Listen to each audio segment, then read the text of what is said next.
kita bahas di sini sekarang adalah proses adiabatik. Proses adiabatik dinyatakan adiabatik itu ya karena tidak ada panas yang keluar masuk ke dalam sistem. Dengan demikian nilai Q-nya sama dengan 0.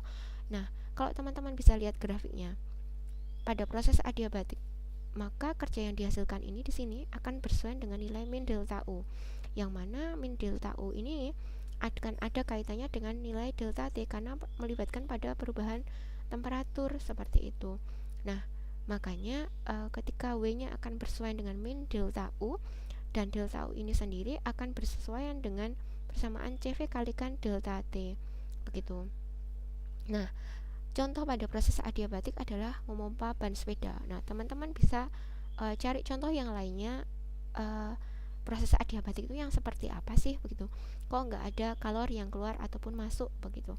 Nah, grafiknya ini pun pada proses adiabatik itu akan berbeda pada grafik untuk proses yang dengan proses yang isotermal begitu ya. Isotermal ya, temperaturnya kan tidak berubah begitu ya. Tapi kalau misalkan pada adiabatik ada perubahan temperatur dari keadaan awal ke keadaan akhirnya seperti itu. Nah, makanya kita bisa memperoleh persesuaian W akan sebanding dengan min delta U, yang mana delta U nya akan bisa didapatkan dari perkalian antara CV kalikan delta T nya. Nah, mendapatkan nilai CV kali delta T ini juga dari diferensiasi dan juga integral gitu. Jadi teman-teman nanti bisa tengok, kalau misalkan yang suka pada penurunan persamaan begitu ya, teman-teman bisa tengok di buku Castellan. Di sana cukup lengkap untuk menggambarkan hasil diferensiasi dari persamaan pada hukum termodinamika. Nah, sekarang kita ambil kesimpulan. Pada beberapa proses termodinamika yang ada dan kaitannya dengan hukum pertama termodinamika, kita sudah mengenal tadi ada 4 proses. Yang pertama ada isotermal, itu pada T konstan, isobarik pada P konstan, isovolumetrik atau isometrik pada V konstan, adiabatik ternyata pada Q sama dengan 0. Nah, ternyata implikasinya pada hukum pertama termodinamika dapat memprediksikan bahwa pada nilai delta T sama dengan 0, jadi pada temperatur konstan, itu akan menghasilkan nilai energi internalnya sama dengan 0. Dengan demikian akan didapatkan hubungan Q sama dengan W begitu. Itu pada isotermal. Teman-teman ingat, isotermal Q sama dengan W begitu. Kemudian pada keadaan tekanan konstan gitu ya, maka nilai delta Q ini akan bersesuaian dengan nilai delta E ditambahkan W begitu ya, karena kita bisa peroleh atau nilai delta E sama dengan Q min W begitu ya, yang akan sama dengan nilai delta E itu sama dengan dijumlahkan dengan P kalikan delta V begitu ya. Q sama dengan delta E ditambah W. Nggak bingung ya, karena kita bisa peroleh tadi delta E sama dengan Q min W begitu ya. Nah, dari sini W nya akan diubah ke P delta V. Itu pada keadaan tekanan konstan. Kemudian pada volume konstan, delta V-nya 0, maka W-nya sama dengan 0 karena P kalikan delta V sama dengan 0. Dengan demikian nilai Q-nya akan sama dengan bersesuaian dengan nilai delta E-nya atau delta U-nya. Nah, kemudian pada proses adiabatik karena Q-nya sama dengan 0, maka delta U atau delta E sama dengan minus W. Kemudian teman-teman tadi juga mendengar istilah CP dan CV. CP dan CV itu merupakan kapasitas panas, masing-masing kapasitas panas, tapi didapatkannya dari keadaan yang berbeda. Kalau ada P-nya berarti pada tekanan konstan, kalau ada V-nya berarti pada volume konstan. Nah, untuk gas ideal yang monoatomik dari teori kinetika gas, ternyata kita bisa memperoleh nilai CV itu sama dengan 3/2R. R-nya tergantung dari tetapan gasnya satuannya apa begitu. CP itu 5/2R. Karena apa di sini? Kita bisa peroleh dari hubungan ini, CP sama dengan CV plus R begitu ya.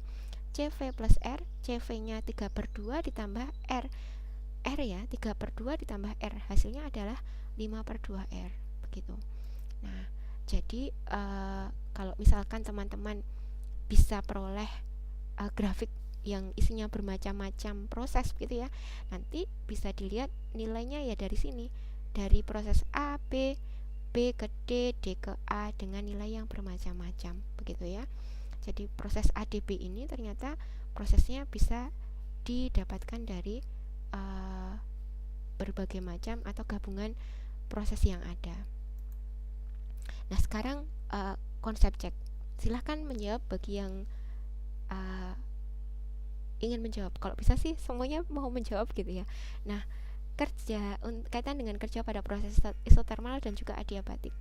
Jika terdapat proses yang seperti ini, begitu ya, jadi manakah kira-kira yang memiliki kerja yang lebih besar yang dilakukan oleh sistem dan alasannya apa, begitu.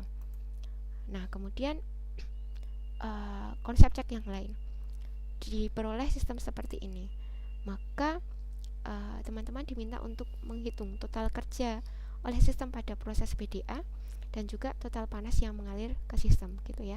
Silahkan dihitung, nanti kita bisa diskusikan di grup juga. Nah, kemudian yang terakhir ini buat PR gitu ya, PR tambahan nanti bisa dikerjakan juga.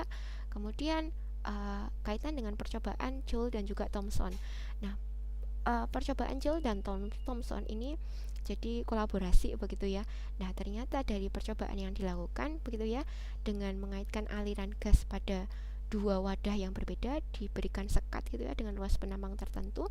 Nah, dari sini persamaan yang dihasilkan, poin pentingnya adalah pertama kita bisa mendapatkan nilai koefisien Joule gitu ya dari percobaan sebelumnya.